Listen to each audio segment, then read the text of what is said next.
예, 안녕하세요. 원재입니다.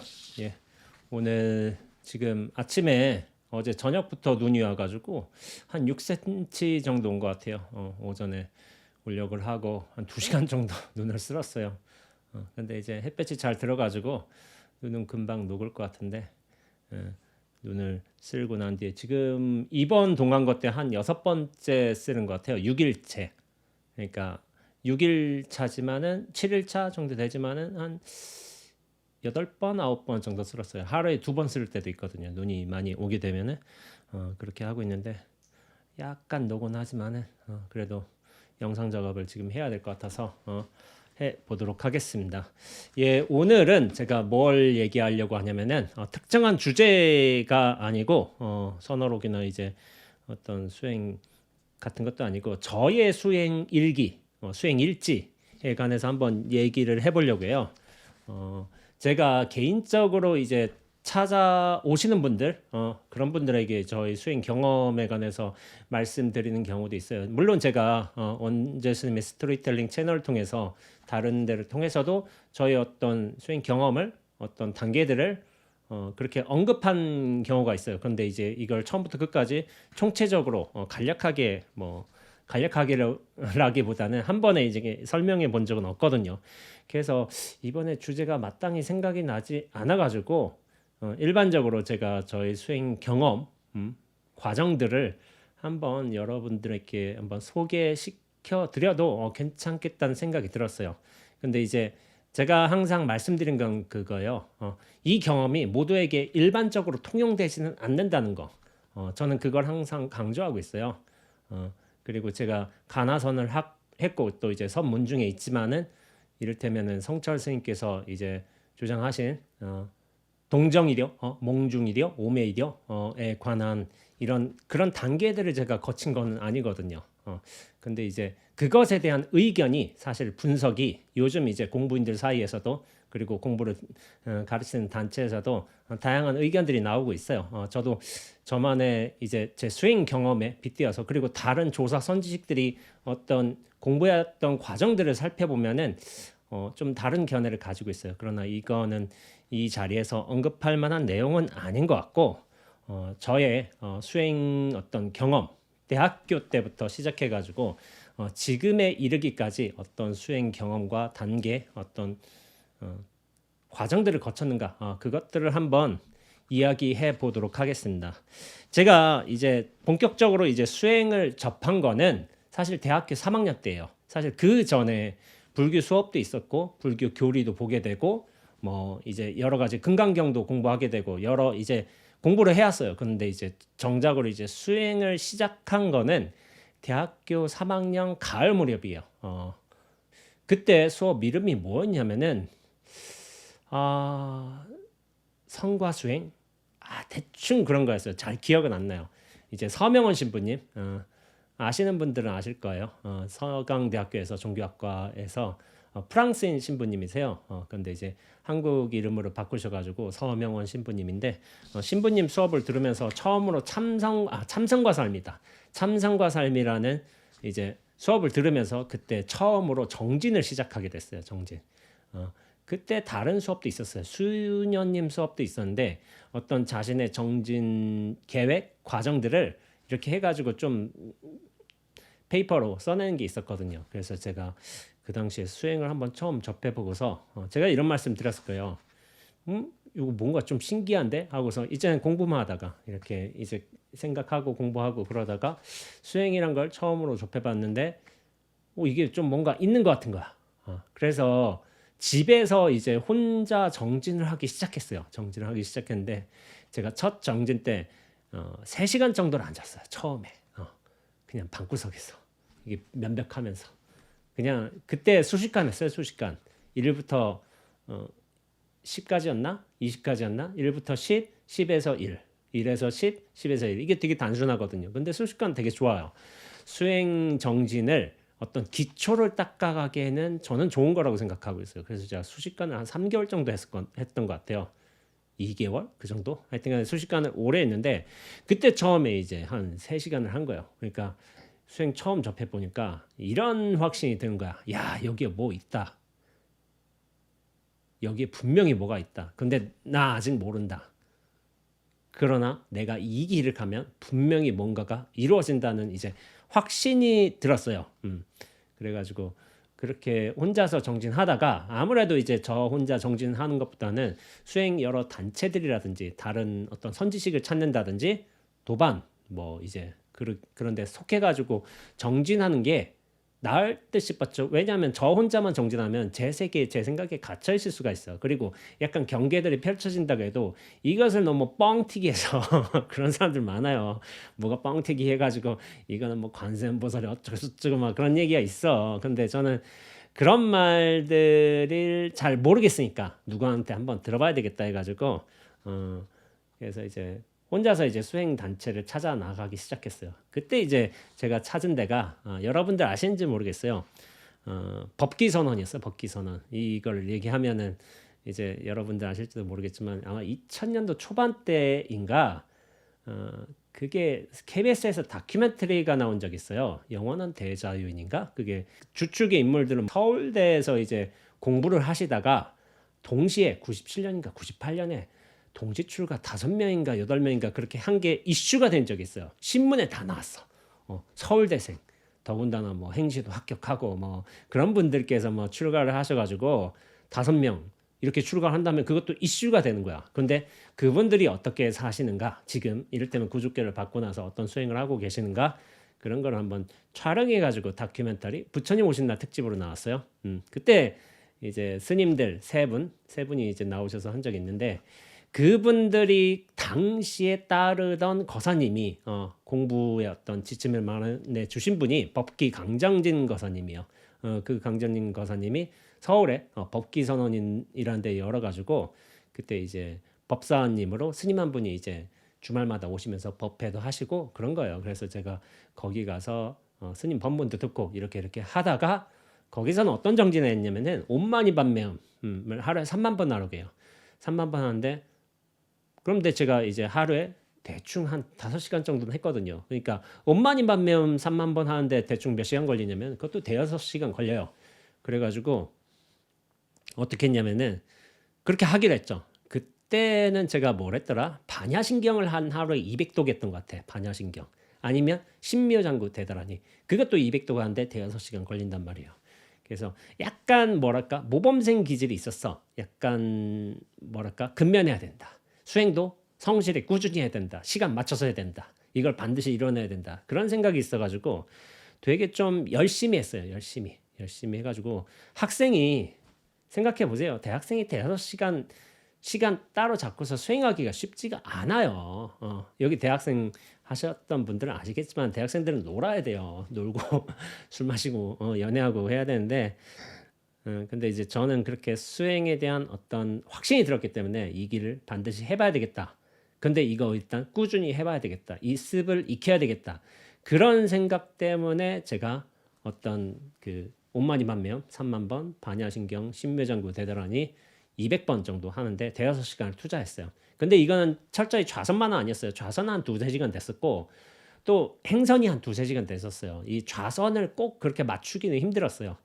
그래서 그걸 하느라고 좌할 때도 하고 행할 때도 하고 또 이제 뭐 이제 학교에서 이렇게 돌면서도 하고 그리고 걸어가면서도 이제 버스 타고 집에 가면서도 이제 계수기라는 게 있었어요. 계수기. 이를테면 3만 번 한다면은 이거 어떻게 세냐면은 이 손가락으로 세는 거야. 여기 하면 10번 할 때마다 이거 하는 거야. 10번, 20번, 30번, 40번, 50번, 60번, 70번, 80번, 90번, 100번 이렇게 해서 손을 하다가 100번 해가지고 10번 하면은 어떻게 되지? 100번 할 때마다 이 개수기를 갖고 다녔어요. 원래 사람들 지나갈 때마다 이렇게 한 명 한 명 탁탁탁 누르는 게 있잖아요. 그걸 하나 누르는 거야.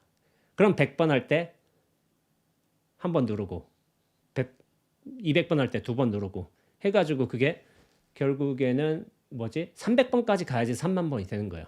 그 개수기를 갖고 다녔던 거예요. 그렇게 센다고 이거를 꼭 채운다고.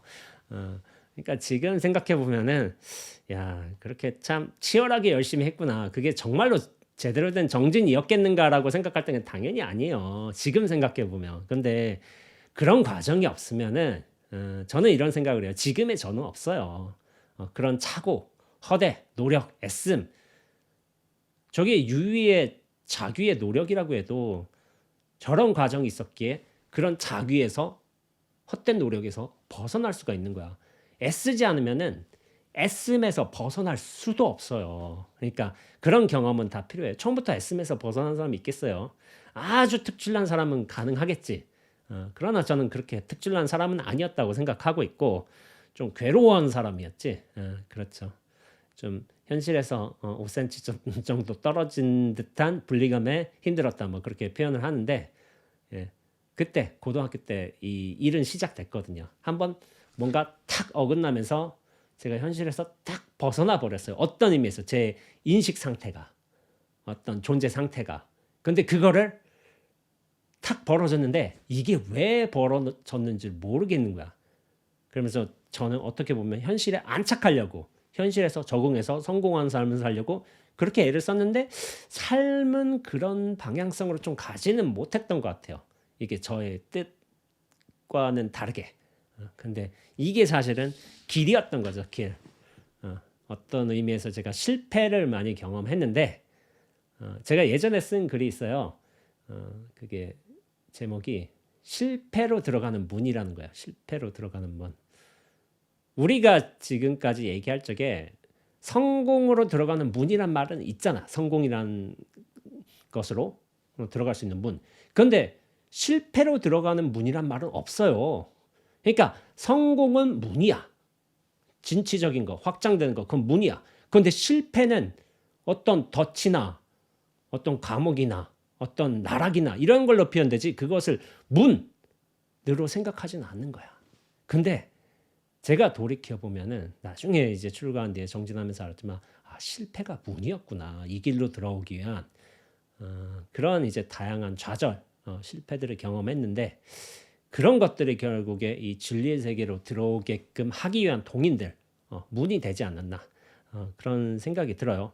그러면서 이제 대학생 때는 이제 혼자서 정진하다가 다른 단체에서 정진하는 것도 이제 참여해봐야 되겠다 해가지고 화계사 철학참선이 있었거든요. 그 당시에 화계사 유명하죠. 숭산 스님이 저기 좀 거기서 법문을 많이 하시고 해가지고 외국인 스님들도 많이 계셨고 국제선언이 있었어요. 당시에 3층인가 4층인가 있었던 거야. 3층이었던 것 같아요. 그래서 이제 밤 9시 토요일 밤 9시부터 일요일 새벽 3시까지 국제선언에서 일반인들 정진할 수 있도록 이걸 오픈해 놓는 거야. 그래서 제가 그렇게 토요일 저녁마다 가가지고 이게 하루에 5시간 정진했거든요. 6시간이긴 한데 12시부터 1시까지는 쉬어요.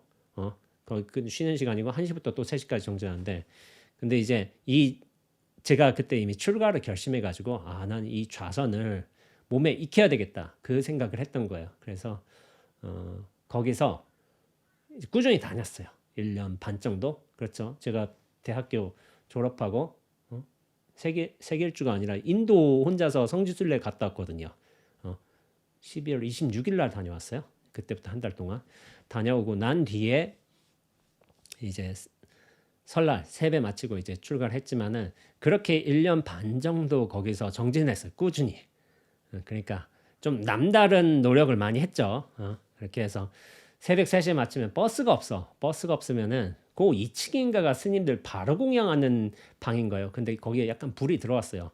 그럼 거기서 약간 쪼그려져 자다가 맨바닥에서 그러면 이제 4시 반쯤 되면 버스가 다녀요. 그럼 1시간 반쯤 자간 다음에 일어나서 그럼 새벽 첫 버스 타고서 다시 이제 제가 어딨지? 은평으로 수색 쪽으로 왔거든요. 제가 수색에 살았거든요. 대학생 때. 그래서 수색에 와서 다시 이제 좀 자고 다음 생활을 이어갔죠. 근데 이제 제가 출가를 결심한 게 대학교 3학년 때니까 대학교 3학년 때 출가를 결심하고 그때부터 이제 학업을 필요한 부분만 딱 하고 나머지는 경전 공부로 돌렸어요. 한자 공부하고. 그 당시에 이제 절에서는 기본적으로 익혀야 한다는 걸 이제 천수경이란 거를 외워야 된다는 걸 알았으니까 천수경도 한번 해보고 거기에 개성들이 좋은 게 많이 나와요. 그래서 천수경도 외워보고 신묘장구 대단하니 외우고 반야신경 외우고 당연히 그 다음에 금강경 수업이 또 있었어요. 우리 학교에서 저희 학교에서 그래서 금강경 수업도 듣고 금강경을 거의 처음부터 끝까지 다 해석하고 그 다음에 선에서 좀 중요하다고 알아보니까 육조단경인 거야. 육조단경을 또 이제 막 봐. 뭔 뜻인지 몰라. 그래도 봐. 이거 나중에 배워야 된다니까. 봐고서 감은 안 잡히는데 계속 보는 거야. 한자 익히고 한자 해석해보고 그렇게 나는 어차피 출국할 거니까 이거 미리 해놓자라는 신경으로 그렇게 했던 것 같아요. 그렇게 이제 1년 반 정도 정진을 하다가 제가 출가를 했죠. 집에서는 굉장히 반대했어요. 집에서는 지금은 부모님들 좋아하세요. 부모님들 좋아하시는데 대학을 졸업하고서 제가 외국에서 이제 박사학위를 받고서 한국에서 이를테면 교편 뭐 대학 교수가 되기를 원하셨던 면이 있는 것 같아요. 박사학위까지 딱 지원해 주려고 그렇게 생각하셨던 것 같아. 당신네들은 이제 학위, 학벌이라든지 교육, 그 지식 그거에 대한 약간 많은 이제 결핍이 느껴지던 시대를 살았잖아요. 사실 저희 어머니 아버지 세대 같은 경우에는 교육을 제대로 못 받은 분들이 많이 있어요. 그래서 자녀들의 교육 문제에 관해서는 이게 적극적이야. 어떻게든 빚을 내서라도 해주실 분들이 저는 많다고 생각을 해요. 왜냐면 당신들이 어떤 상실감, 결핍감이 있기 때문에 또 그걸로 잘 한다면 그걸 지원해 주는 게 어떤 의미에서는 지금 부모님들이 가지고 있는 비슷한 생각이 아닌가 하는 생각이 들어요. 그래서 제가 대학생 때 뭐 공부를 곧잘 했기 때문에 그래서 학점도 잘 나왔기 때문에 그래서 그걸 하기를 원했던 거예요. 계속 공부하기를. 근데 이제 저는 공부를 끝내기로 결심한 거죠. 이제 글자 공부, 문자 공부 이거 더 이상 하지 않겠다라고 결심하고서 수행해서 내 자성을 밝히겠다. 진리의 세계로 들어가겠다. 대자유인의 삶을 살겠다. 그런 결심을 세워서 결국 출가를 했죠. 당시에 제가 해인사로 처음 들어갈 적에 그랬어요. 눈이 왔어요. 저 잊지 못하는데 2006년 1월 28일이요. 1월 28일인데 그때 눈이 와가지고 해인사로 처음 들어갔어요. 설날이었으니까 설날 세배 마치고 그렇게 부모님께 세배 마치고 들어갔는데 다부진 결심으로 들어갔죠. 그 당시에 이제 돈을 얼마 들고 갔더라? 제가 한 3만 원인가 들고 갔어요. 3만 원. 보통 설날 때 뭐 세뱃돈도 받고 뭐 이제 또 절에 들어가면 필요하지 않겠냐 그냥 챙겨주고서 이를테면 30만 50만 원 그렇게 가져온 분들도 있어요. 근데 저는 돈이 필요 없다고 생각했기 때문에 그리고 원주실에 물어봤어. 해인사 전화해가지고 출가하려는데 뭐 필요합니까 하니까 주민등록증 하나면 된대. 그래서 그리고 안경 쓰면은 안경 가져오라고 그렇게 얘기한 거예요. 그래서 저는 그 당시에 대학생 때 수업 때 안경을 썼거든요. 근데 지금은 아예 안경을 안 쓰지만은 좌우 지금 1.0 정도 되는 것 같아요. 대학생 때는 0.2, 0.3 정도 됐던 것 같은데 지금 아예 안 쓰고 다녀요. 그래서 이제 안경하고 지갑도 안 가져갔어요. 진짜 3만 원, 3만 원만 딱 가져간 거야. 그러니까 재미있는 게 이거 여담인데 그때 행자 실장이 있었어요. 행자 반장하고 실장이 있어요. 근데 보통은 사람들이 최소 10만 원은 가져온다는 말이에요. 절에 출가하는데 뭔 일 생길지 모르니까. 근데 저는 3만 원 중에서도 차비 빼고서 만 얼마인가 남았던 것 같아. 이를테면은 만 얼마인가 2만 얼마인가. 그러니까 행자 실장이 혹시 돈 가져왔어요? 하고서 그래서 예, 남은 거 있습니다. 이제 만 원, 2만 원 딱 보여준 거지. 그러니까 행자 실장이 놀라는 거야. 아니 다들 10만 원, 20만 원 갖고 오는데 속복님, 속복이라고 해요. 새속에 옷을 입었다 해서 옷복자 해가지고 속복님은 이거 완전히 결심하고 왔네. 이거 안 나가겠어. 아주 절에서 이런 말을 한 거예요. 그래서 그때 이제 행자 실장이 사실은 저희 도반 스님이에요. 도반 스님, 지성 스님이라고 도반이 됐죠. 결국엔 구족계를 받으면서 기수는 한 기수이지만은 저희 같은 권속이시고 도반 스님이신데 그래서 막 그렇게 한 거예요. 보통은 이제 절에 돈을 갖고 가잖아요. 그럼 그 뭐 어떻게 쓰겠어요? 이제 행자 복집이라고 해서 이제 명분은 복집이야. 근데 행자들이 이를테면은 뭐 이제 과자를 사 먹는다든지 뭐 물론 사주기도 해. 근데 약품을 산다든지 뭐 이렇게 한다고 이제 써요. 그렇게 뭐 행자들도 아플 때가 있으니까 행자들을 위해서 쓰는 거야. 그러니까 저는 2만 원 딱 가져갔으니까 야 독한 속복님이네. 아주 끝까지 살아남겠어. 막 이런 말을 하신 거죠. 그래서 이렇게 이제 저는 눈길을 이제 밟으면서 행사를 올라갔는데 그 당시에 어떤 다짐을 세웠냐면은 저는 이제 이 절집에 들어왔잖아요. 저 세속에서 이 절집의 세계로 들어왔잖아. 들어오는데 이제 이미지 메이킹을 하는 거야. 나는 여기서 이 세계로 절집으로 들어왔는데 뗏목을 타고 들어왔는데 이제 그 뗏목을 태워버렸어요. 나는 돌아가지 못한다. 이제 저쪽으로 가는 길은 더 이상 없다. 뗏목을 마음속으로 이미 태워버렸어. 그래서 내가 바깥 세상에서 나가서 산다는 거는 내 두 발 다 끊어지고 난 뒤에 내가 죽은 뒤에서나 가능한 일이지 나는 내 발로 나가지 못한다. 않는다. 그런 결심을 이미 했죠. 그리고 이제 그 결심 중에 또 하나가 뭐냐면은 은사를 정해야 돼요. 은사를. 근데 은사에 대한 원력 하나가 있어서 딱 하나. 나는 오직 평생 수행하신 분, 성 공부하신 분, 선사를 스승으로 모신다. 이 결심 하나 세웠어요. 이 결심. 그분을 내 은사로 모신다. 재력이나 나이나 뭐 승납이나 뭐 위치나 그런 거 상관하지 않겠다. 오직 이 하나의 원력을 세웠어요. 그분을 은사로 모신다. 결국 그렇게 원력을 세운 이유 때문인지 제가 종정 스님, 그러니까 방장 스님 퇴설당으로 이제 들어가 거기 차출되게 됐어요. 차출되게 됐는데 그런 뭐 원력도 이유 중에 하나가 될 거예요. 여러 가지 이유가 있겠지만은 그래서 이제 노장님을 이제 행자 때 모시면서 제가 좀 귀찮게 해드렸어요. 대선지식이 계시잖아. 이제 마당에 포행하고 계시잖아. 그러면은 나한테는 기회야. 나는 공부하다 궁금한 거, 이런 법에 관한 거 이거 물어볼 기회가 있는 거야. 선지식이 저렇게 걸어 다니고 계신데 포행하고 계신데 그럼 뒤에 따라가서 물은 거예요. 제가 행자인데도. 근데 행자는 공부인 아니야? 행자도 공부인이요. 공부하려고 들어간 거야. 다만 미치가 행자일 뿐이지. 근데 제가 이 자존심이 되게 강했어요. 나 공부인이다. 이 자존심이 행자 때도 그랬고 삼위 때도 되게 강했던 것 같아. 그러니까 이제 이를테면은 제가 동화사 살 때도 진재 스님 당신 조시 스님이셨는데 다른 이제 뭐 기라성 같은 선배 스님이 계신 거야. 30년 뭐 정진 얼마나 하시고 용맹정진 하시고 그런 분 있지만은 소참 때 제가 딱 질문을 했어요. 이렇게 소참 때 이제 우두법용 스님에 관해서 한번 질문한 적이 있는데 그러니까 다른 스님들이 좀 놀라더라고요. 제일 막내로 들어갔어요. 나이도 30살인가 아마 그랬을 거야. 제가 그 당시에 동화사 들어갔을 적에 금당선언에. 근데 다른 선배 스님들은 야 막내가 질문을 한다.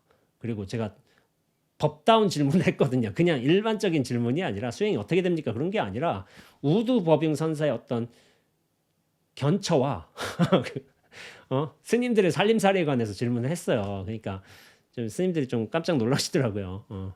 어른 스님들이.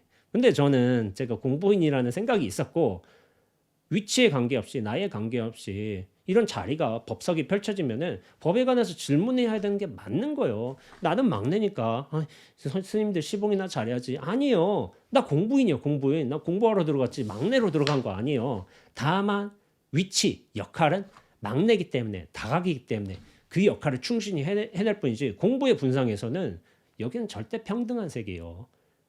바로 얘기할 수 있어야 돼요. 저는 약간 그렇게 싹수가 좀 그랬던 것 같아. 처음부터. 그래서 그 당시에도 어른들한테 이제 질문할 거 질문하고 했던 것 같아요. 제 기본 입장이 그랬던 것 같고 이제 기본 선언에 이제 들어가서 제가 공부를 하는데 제가 맨 처음에 화두를 누구한테 받았냐면 당연히 노장님한테 받았어요. 근데 저희 노장님이 무슨 화두를 주시냐면 조주 무자를 주세요. 조주 무자. 무자 가장 기본적인 화두죠. 종문의 제1공안이기도 하고 그러니까 무자 화두 받고서 나중에 기본선언 입방하기 전에 야 무자는 조주 스님이 한테 어떤 학인이 물었다. 걔에게도 불성이 있습니까? 그러니까 없을 무했는데 뭐 일체 중생이 뭐 다 불성을 갖추고 있는데 왜 조주 스님은 없다고 하셨을까? 그거를 참고해라. 이런 식으로 가장 기본적인 설명을 받았어요. 근데 제가 3년 정도 그렇게 무자 가지고 정진을 하는데 그렇게 친척이 없다는 느낌을 많이 받았어요. 뭔가 열심히 하곤 하지만은 뭔가 약간 뭐 물 위에서 그냥 계속 헛발만 굴리는 느낌? 그러니까 계속 물 위에서 떠 있는 느낌? 뭔가 나아가지 못하는 느낌을 많이 받았어요. 그래서 내가 왜 공부가 진척이 안 되는 것 같지? 뭐가 안 되는 것 같지? 그 생각 때문에 2007년부터 제가 봉암사에서 정진을 했지만은 정식 안거를 났지만은 2009년도에 제가 인제 용화사 해서 정진했거든요. 그 당시에는 이제 인제 용화사 선생님들이 항상 인천 용화사 가서 법문을 듣고서 다시 이제 인제에서 정진을 한단 말이에요. 그 당시에 제가 이제 인제 용화사니까 송담 스님한테서 다시 화두를 받았어요. 송담 스님 화두는 이먹고를 주세요. 시신마 이먹고를 주시고 이먹고를 하면서 그나마 조금 잘 됐다는 생각이 들어요. 화두라는 것 때문에 잘 된다. 그것인지는 잘 모르겠지만 그 영향력은 있는 것 같아. 그러니까 맨 처음에 1, 2년 차 때 공부가 너무 이제 그때 뭐랄까? 용심이 강했다고 할까? 이렇게 해야 된다. 저렇게 해야 된다. 이런 거 해가지고 약간 몸이 상태가 약간 불균형이 많이 났어요. 스트레스도 받고 제가 또 이제 생각이 많았기 때문에 그래서 거기에 많이 치였어요. 그래서 힘들었는데 이먹고를 받으면서 뭔가 공부가 훨씬 잘 된다 한다는 느낌보다는 그래도 뭔가 조금 되고 있다는 느낌을 받았던 것 같아요.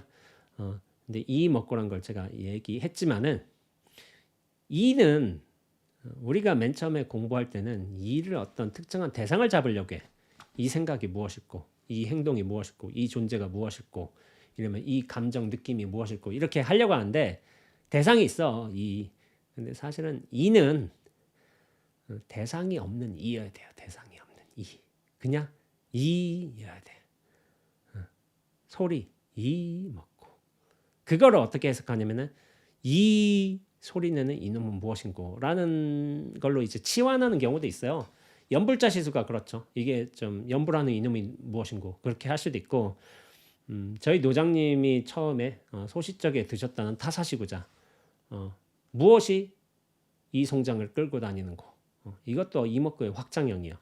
확장형이고 근데 이 먹고 이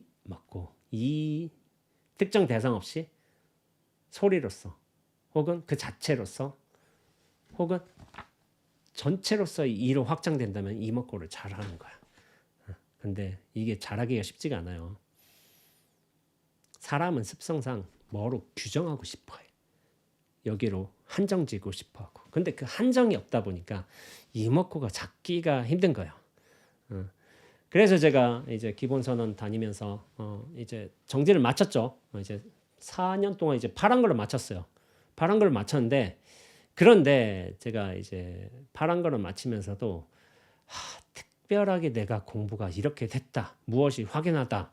뭐 이를테면 뭐 동정이래가 된다. 그런 것도 없는 거야. 그러니까 되게 좀 그랬어요. 그러다가 이제 노장님 시자를 맡게 되었어요. 시자. 그때 해인사 태설당에서 1년간 이제 구족계를 받으면은 1년간 시자 맡는 게 있었는데 제가 들어가게 됐어요. 원래 제가 들어갈 건 아니었는데 무슨 상황이 있었어. 그래서 제가 자처해서 들어간 건 아닌 거야, 사실은. 누군가 이제 빠져버리는 바람에 제가 대타로 들어가게 된 거야. 대타로 들어가가지고 저는 사실은 공부할 생각이 있어요. 선호에서 더.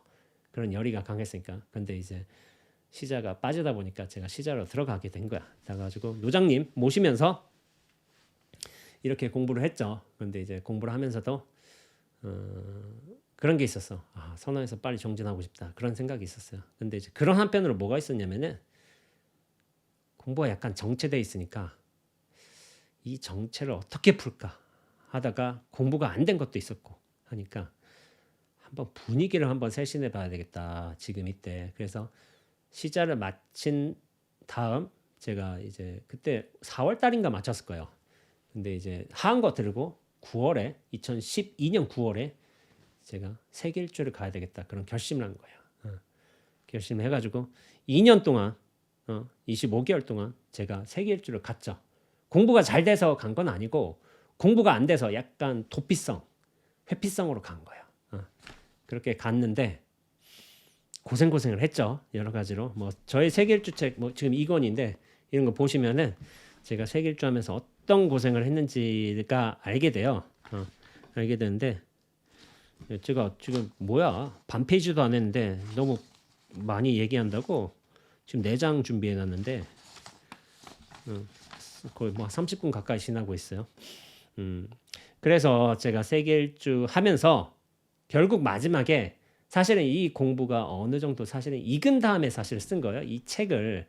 그러니까 세계 일주에 관한 이야기는 하지만은 물론 그때의 경험인 거예요. 근데 그거를 다시 돌이키는 시점은 뭐냐면은 2019년도 20년도였나? 20년도였을 거야. 2020년도에 제가 돌이키면서 쓴 거예요. 그러니까 세계 일주는 2014년에 끝났어. 6년이 더 지났어요. 6년이 더 지난 다음에 그때의 어떤 경험이나 기록들이 있잖아요. 근데 그것을 다시 회고하면서 정리하면서 지금의 내 안목에서 정리해서 쓴 글이기 때문에 마지막에 제가 세계 일주 때 무슨 글을 썼냐면은 이권의 342페이지에 책 있으신 분은 한번 보셔도 돼요. 342페이지에 제가 세계 일주의 의미라는 글을 썼어요. 거기서 제가 처음으로 이제 눈앞이라는 걸 언급하게 됐어요. 눈앞. 본격적으로. 왜냐하면은 이것이 세계 일주이기도 하지만은 이걸 통해서 내가 무엇을 얻었는가에 관한 언급도 있어야 돼요. 세계 일주의 의미에 관해서 정리해야 되니까. 근데 내가 얻은 게 있다. 그것이 눈앞이다라고 일종의 정리를 한 글인데 그런 게 있었죠. 잠깐 이제 간략하게 읽어보자면은 제가 세계 일주를 하고 귀국하는 순간에 돌이켜 보면 좀 뭐 되게 이상했어요. 뉴욕 JFK 공항에서 이제 마지막 비행기를 탔거든요. 그래서 이제 14시간 비행기 끝에 인천공항에 도착한 거야. 근데 인천공항에 해서 그 입국장이라고 하나? 입국장에 탁 발을 내딛는데 그게 중요한 의미잖아요. 이제 한국에 들어온 거잖아. 공항 게이트를 지나가가지고. 근데 되게 의문이었던 거야. 왜냐하면은 아니 25개월간 이 다사다난했던 세계 일주를 마치고 한국에 탁 한 발 들어오는 기분이라면은 어떤 종류의 감회나 느낌 같은 게 있어야 될 거 아니야, 당연히. 이게 상식적인 거잖아. 근데 탁 들어왔는데 별 느낌이 없는 거야. 그래서 저는 되게 신기했어요. 그냥 똑같아. 어떤 안도감이라든지 뭐 성취감 같은 거 일생에서 가장 큰 일을 이뤄냈다. 어떻게 보면은 그런 성취감 같은 게 느껴졌는데 아무것도 없으니까 똑같은 거야. 그러니까 리무진을 타고서 서울 시내로 들어오면서도 굉장히 의문스러웠던 거죠. 분명히 내용물은 다 바뀌었어. 내가 뉴욕에 있다가 서울에 왔어. 맨하탄 건물 사이에 있다가 이제 뭐 서울에 뭐 도로, 아파트 단지들도 보이고 뭐 그래.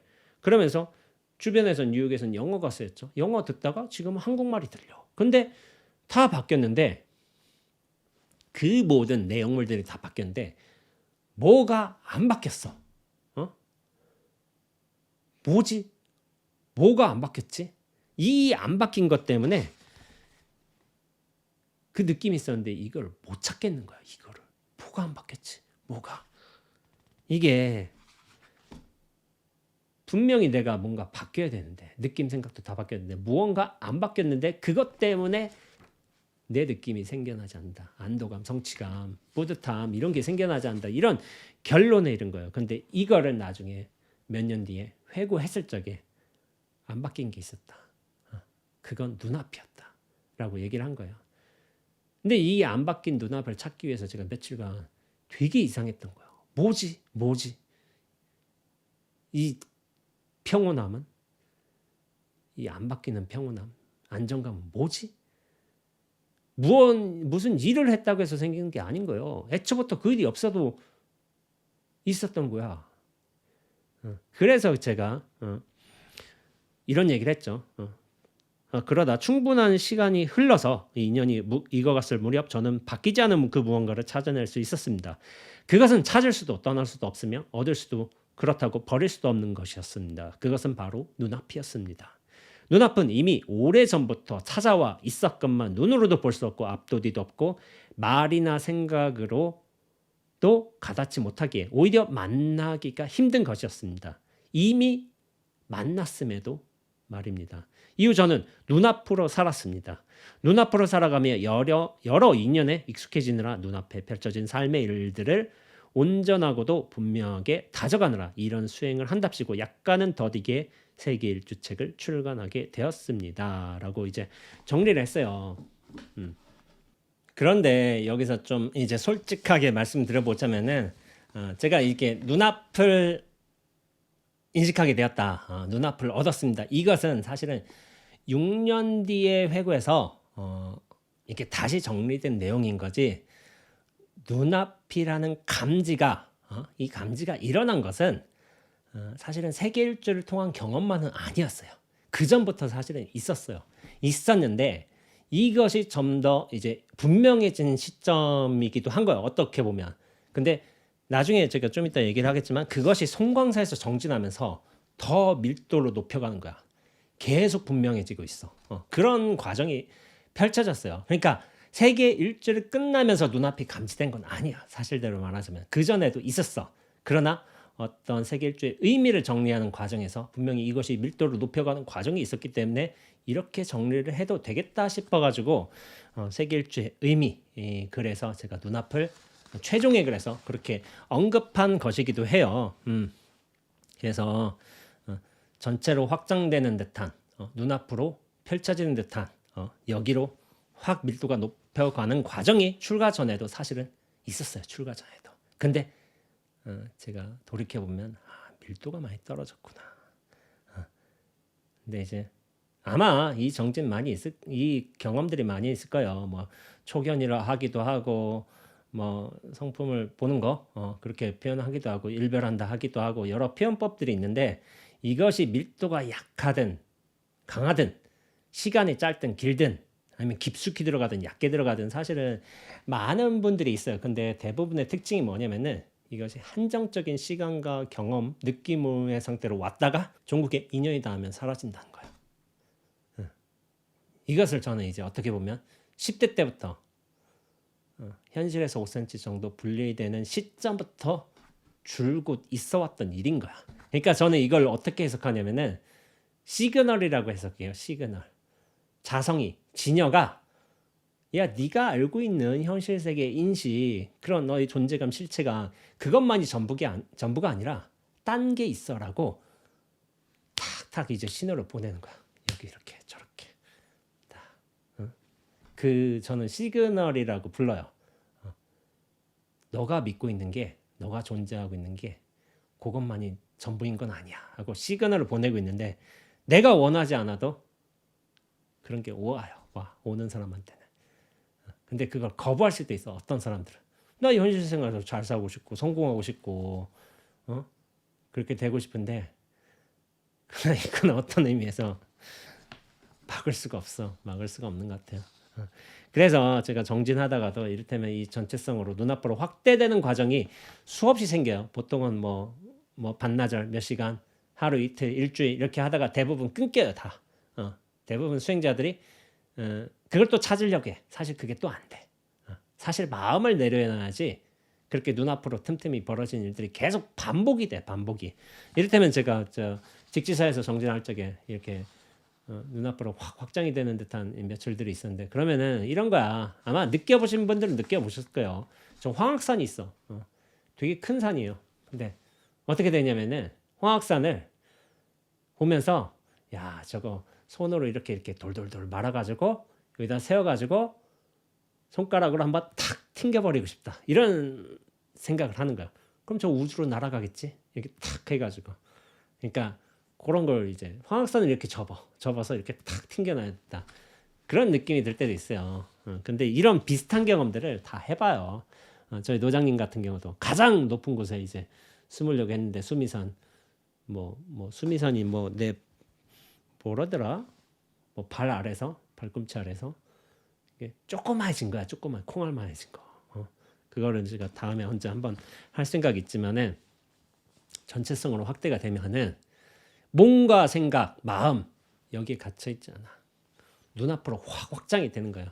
근데 그런 게 일시적으로 일어났다가 다시 이제 재피 현상으로 나로 쪼그라든가 이 몸과 생각으로 몸과 나란 존재 마음으로 싹 쪼그라들어 계속 반복이 된 거야. 반복이.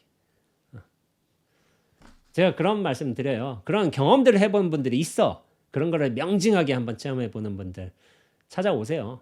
그러면은 앞으로도 계속 하실 거라고. 근데 그것을 의도적으로 취하려고 노력하면 안 된다고. 그것 때문에 안 된다고. 그냥 마음 탁 비워놓고서 정진하시던 거 열심히 성진이 잘 해보시면 틈틈이 계속 그런 일들이 벌어질 거라고. 근데 저만 그랬던 게 아니라 많은 수행자들이 비슷한 과정을 거쳐요. 그렇게 하다가 동화사에서 정진할 때도 이를테면 신비한 경험을 한 적이 있어요. 이렇게 누군가하고 이제 싸워가지고 말다툼이 일어나서 제가 소리를 팍 질렀는데 뭐 맘대로 하십시오 라고 시오 하고서 탁 질렀는데 오 이거 뭐지? 하고서 제가 깜짝 놀랐어요. 분명히 내가 기분이 나빠야 되는데 맘대로 하십시오 하고서 했는데 그 소리가 되게 맑아. 뭐가 이렇게 깨끗하지? 그러니까 내 기분 상태와 별개로 이 소리가 맑고 깨끗해. 그러니까 저 약간 그때 놀랐어요. 이건 뭐지? 이건 뭐지? 이 소리가 왜 맑지? 이렇게 깨끗하지? 나의 기분이 분명히 그렇게 나쁜 식으로 얘기해서 거기에 휘둘려야 되는데 이 소리의 맑은 깨끗함이 너무 커가지고 제가 그 감정이 사라져 버렸어. 화난 감정이 상대방하고 다투다가도. 그래서 좀 놀랐어요. 그러면서 그때 제가 얘기한 거죠. 야, 화가 맑을 수 있겠구나. 탐진치에서 진이 화잖아요. 성낼진. 그거는 불 갖고 무언가를 태우고 소진시키고 뻘겋고 별로 안 좋고 뭐 그런 거잖아. 근데 화가 맑을 수 있다는 걸 그때 처음 경험해 봤어요. 제가. 그래서 제가 예전에 말씀드렸지만은 어른들은 선지식들은 화를 내는 게 아니라 화를 쓴다 라는 표현을 하게 돼요. 그때 경험해서 제가 그런 걸 한 거예요. 근데 요즘에 그걸 알겠어. 화가 나대 화에 물들지 않는 거야. 화를 인연 따라 내대 화를 쓰는 거야. 그게 가능해요. 근데 이걸 이해 못할 분들도 있어요. 왜냐하면 나에게 꽉 갇혀 살면은 내가 화를 쥐어 잡을 수밖에 없어. 화하고 일체가 될 수밖에 없어. 그게 분리가 안 되는 거야. 그러니까 화내면 당연히 기분 동요되고 기분 나쁘고 뭐 한다고 그 하는 거지. 화가 어떻게 막냐고 그렇게 생각 안 할 수 있어요. 근데 이런 경험을 해보는 게 중요해요. 그래서 자기 수행 살림으로 다져지면은 저희 노장님도 말씀하셨지만 탐진치 삼나가 진짜 자기라고 벗어날 게 없다고 그렇게 말씀하신 적이 있어요. 책에서. 근데 그거는 자기 경험이 있어야 돼. 자기 경험이 없으면 탐진치는 죽어도 없애야 될 거. 그렇게 생각한단 말이야. 그 진과 탐진치 삼독에 물들어서 휘둘릴 때 나에 갇혀 살 때 그 화냄과 그 뒤에 화냄은 이 함값을 벗겨내고 이 실제성이 사라질 때의 화는 전혀 달라요. 다른 속성이야.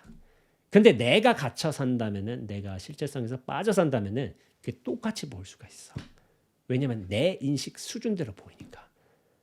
그래서 도인들의 화를 저 도인이 저 선지식이 화를 냈어? 저 선지식 아니야. 이렇게 생각해 버리는 거예요. 자기가 그런 수준이 돼보지 못했으니까. 그런 거예요. 그래서 제가 이제 계속 얘기했죠. 어떤 눈앞으로 전체성으로 확대되는 과정이 기연에 따라서 몇 날, 며칠 이렇게 몇 시간 이렇게 되기도 하는데 이거 처음으로 깨어날 적엔 되게 신기해요. 신기하고 되게 뭐랄까 안도의 경험을 느끼게 돼. 그거를 이제 아디아샨티 같은 경우는 깨어남의 미럴 여행이라고 했어. 이거를 굉장히 미럴 여행, 막 굉장히 좋은 시간이야. 좋은 시간인데 미럴 여행, 뭐 연인하고 혹은 뭐 신혼여행으로 가는 거죠. 신혼여행 간다든지 하면은 굉장히 좋은 시간인데 아디아샨티는 말 구하는 자가 떨어져 나가는 안도의 경험이라고 표현했어요. 그게 왜냐하면 강력하게 믿고 갇혀있던 나로부터의 해방이 안도이자 시원함이자 자유이기 때문에 이것이 이제 몇 분 몇 나절 며칠 뭐 반나절 며칠 몇 달을 갈 수도 있다는 거. 근데 이제 대부분은 이 경험이 스쳐 지나가요. 스쳐 지나가는 거. 어떤 기연에 있어서 왔다가 또 기연이 다음은 사라져. 영구적이지도 않아. 근데 이건 뭐냐면은 패턴화인 때문에 그래요. 우리 실체성의 힘이 더 강하기 때문에. 그러니까 이 시그널을 딱 보내주긴 하는데 시그널이 우리의 어떤 몸이나 생각, 관념 통해서 거기에 습성 통해서 이거나하기 힘이 약하기 때문에 딱 발이 이렇게 해서 발현이 됐다가 그것이 인연이 딱 힘이 사라지면 다시 나로 쪼그라드는 거야. 예. 그런 일들이 반복이 돼요. 반복이 되는데 저 같은 경우도 굉장히 많이 반복이 됐어요. 10대 때부터 수행 때도 그랬고 수행 전에도 출가 전에도 그랬었고 추진력이나 힘이 있어야 되는데 제가 이거를 추진력 힘은 어디서 나오느냐 선정에서 나와요. 선정의 힘에서 뭐 숭산 스님 같은 경우는 배심이 있어야 된다 얘기를 했어요. 배심이 있어야지 그걸 탁 밀고 나갈 수가 있는데 배심이 없으면 안 된다. 근데 이거를 배심을 숭산 스님 같은 경우에 어떤 하단전의 힘으로 보는 경우도 있어요. 근원적인 힘이 좀 있어야 돼. 힘이 없다 보면은 이거를 끌고 갈 수가 없어. 생명 원초적인 힘이 있어야 되는 거예요. 선정의 힘이 또 있어야 되는데 단순히 이 경험이 왔다고 해서 한 번에 딱 뒤바뀐 경우는 잘 없어요. 잘 없고 저 같은 경우는 다시 저로 쪼그라들었죠. 실체성으로 돌아가죠. 그러면서 뭐 찾았다, 잃어버렸다. 게임이라고 하나? 아디아샨티가 얻었다, 잃었다. 그런 일이 계속 반복이 되는 거야. 이 패턴이 계속 반복됐다가 이제 하는 거야. 근데 나중에 이런 반복이 되면서도 이 제가 이런 식으로 표현하는데 눈앞의 밀도는 점점 높아져요. 알게 모르게. 그러나 좀 큰 경계를 거친다면은 눈앞의 밀도는 이렇게 서서히 높아진다고 볼 수도 있지만은 사실은 더 정확하게 보자면은 경계 하나 큰 경계 칠 때마다 탁 하고 높아지는 거야. 이렇게 수직적으로 탁 높아져요. 그렇게 하는데 아디아샨티 같은 경우에는 이 과정들이 눈앞의 밀도가 높아진 과정들이 에고의 용의 과정이라고 했어요. 에고. 그러니까 제가 얘기하죠. 나와 눈앞인 건데 이 눈앞의 밀도가 높아진다는 거 뭐냐면 동시에 나가 줄어든다는 걸 뜻해요. 이게 소멸되는 거, 소거되는 거. 그러면 이게 100으로서 양분관계야. 눈앞의 밀도가 20이라면 나는 80이야, 80. 이때는 잘 보이지도 않아. 물론 감지는 돼. 이것만 해도 대단한 거예요. 20만 있어도.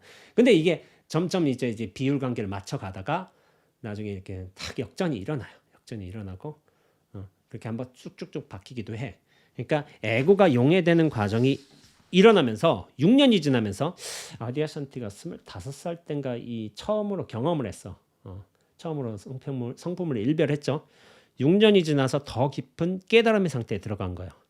근데 이게 처음에 깨어난과 근본적으로 다르진 않지만 더욱 명료하고 심오해졌다 이거야. 이 눈앞은 20%의 눈앞이든 5%의 눈앞이든 80%의 눈앞이든 눈앞은 똑같아요. 이 공성에는 차이가 없어. 법에는 차이가 없어요. 근데 제가 말씀드리잖아요. 뭐가 차이가 있냐면은 사람의 차이가 있는 거야. 사람의. 이 법에는 밀도도 없고 깊이도 없고 돈점도 없어요. 그러나 사람의 밀도, 깊이, 돈점이 있는 거야. 이 눈앞은 밀도, 깊이, 돈점을 따질 수가 없지만은 나는 그게 갖춰져 있어. 그래서 육조 스님께서도 어리석음과 영민함이 있다. 이런 식으로 말씀하신 거죠.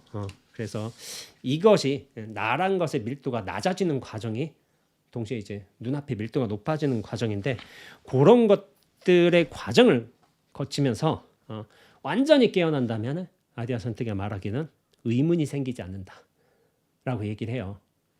완전히 깨어난다면 의문이 생기지 않는다.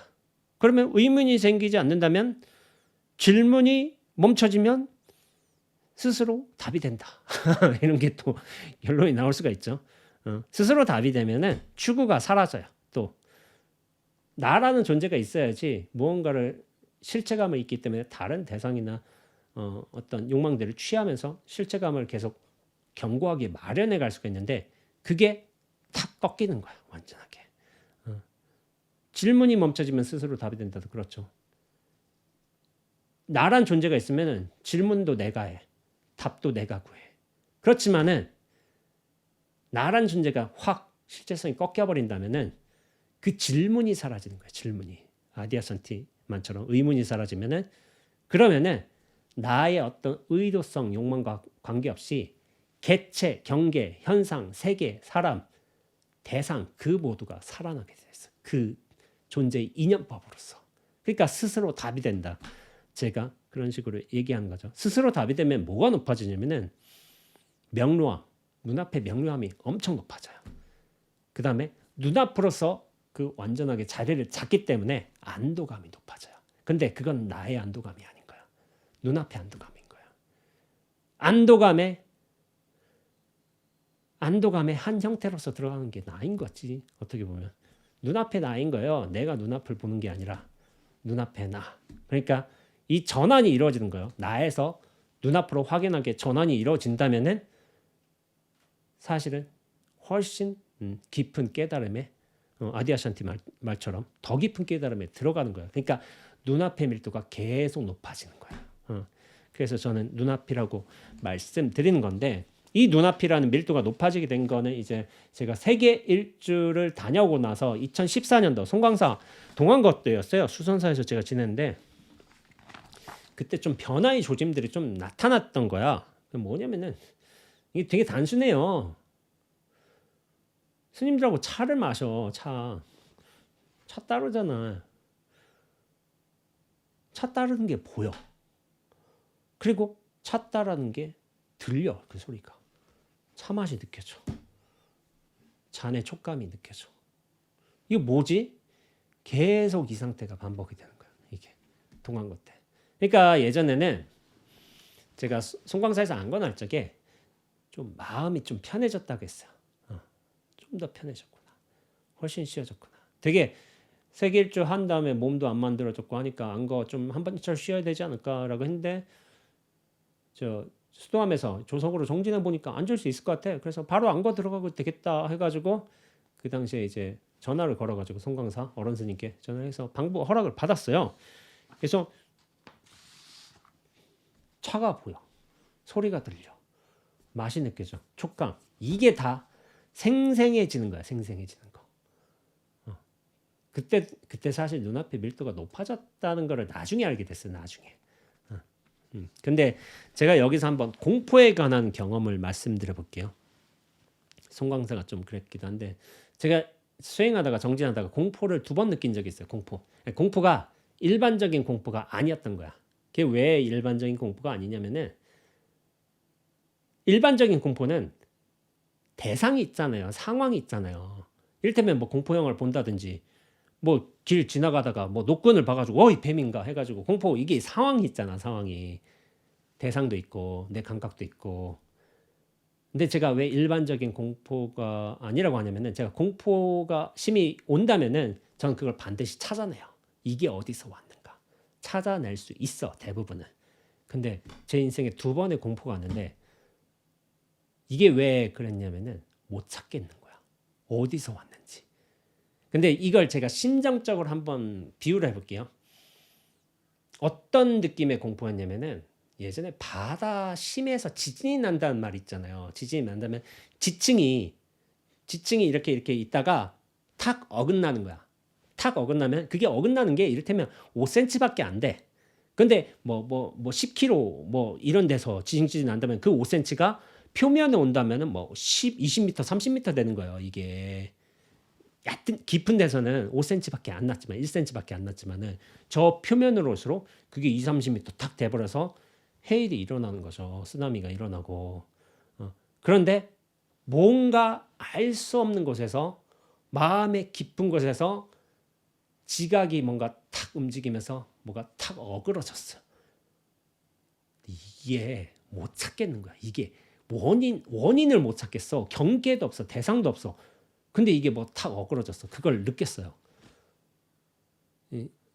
그러니까 제가 2009년도였을 거야. 2009년도 가을 산철이었는데 이때 한번 봤다가 이거를 느꼈다가 이게 느낌이 어떠냐면 온몸이 떨려. 뭐지? 몸이 떨려. 뭐가 두려워. 근데 이유가 몰라. 막 떨려. 뭐지? 하는데 이유가 모르니까 어떻게 했어요? 좀 무서워서 도망갔어. 이어폰 찾고 딴 거 집중해야 돼. 딴 노래 들어야 돼. 딴 거 해야 돼. 딴 거 봐야 돼. 여기서 집중하면 이게 사라질 것 같아서 이제 제 표현으로 하자면 도망갔어요. 저는 그때 도망갔는데 이걸 감당하지 못하겠는 거야. 2009년에. 근데 2014년에 이게 한 번 더 왔어요. 근엄 모르게 뭐가 탁 하고 어긋나 버린 거야. 어긋났는데 몸이 그걸 알아요. 몸이 반응을 해. 뭐지? 근데 이게 못 찾겠어, 이유를.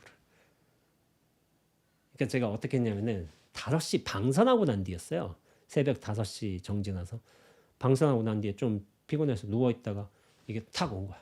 그러니까 그때는 안 도망갔어요. 안 도망가면 어떻게 했을까요? 안 도망가고 죽자. 여기서 죽자. 죽으면 되지 뭐. 세길주도 다녀왔고 정진도 뭐 심한 거 해보고 뭐 나이는 뭐 36이었나 7이었나 뭐 나이도 뭐 적당히 먹어봤고 할 일 다 했어. 뭐 깨달으면 못 얻었어도 해볼 거 다 해봤는데 뭐 아쉬울 게 뭐 있어. 죽자 하고서 냅뒀어요. 그냥 나 죽이세요. 죽겠습니다. 저 아쉬울 거 없습니다. 하고서 탁 내려놓으니까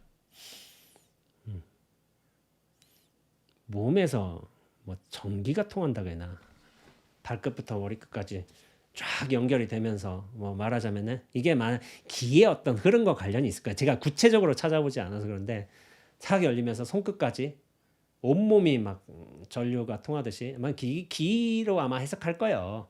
근데 제가 이런 경험을 했지만은 사실 이런 경험들도 여러 가지가 있어요. 그러나 이제 제가 공포에 대한 경험에서 이걸 얘기하는 건데 탁 하면서 그냥 느낌은 뭐 심해 밑에서 그렇게 균열이 일어났으니까 그래 심해 빠져 죽지. 그래 빠져 죽자 해가지고 하는데 깊이 들어갈수록 오히려 이게 전기가 딱 통했지만은 기가 통했지만 나중에 편안해졌어요. 편안해졌어. 그리고 안 죽었어요. 안 죽었으니까 지금 이렇게 뭐 카메라 보면서 이렇게 아침에 눈도 쓸고 커피도 마시고 이러고 있죠. 그래서 딱 죽음에 내맡겼어요. 말하자면은 그러니까 이제 그때 공부가 좀 됐던 것 같아요. 그때 사실은 무슨 경계들이 많이 일어났는데 송광사에서 특히나 송광사에서 많이 일어났어요. 근데 그걸 다 설명하긴 그렇고 제가 생각하는 이제 공부의 결정적인 변화의 계기가 있어요. 계기가 있는데 저는 그걸 망월사 천중선어에서의 정진할 때라고 보고 있습니다.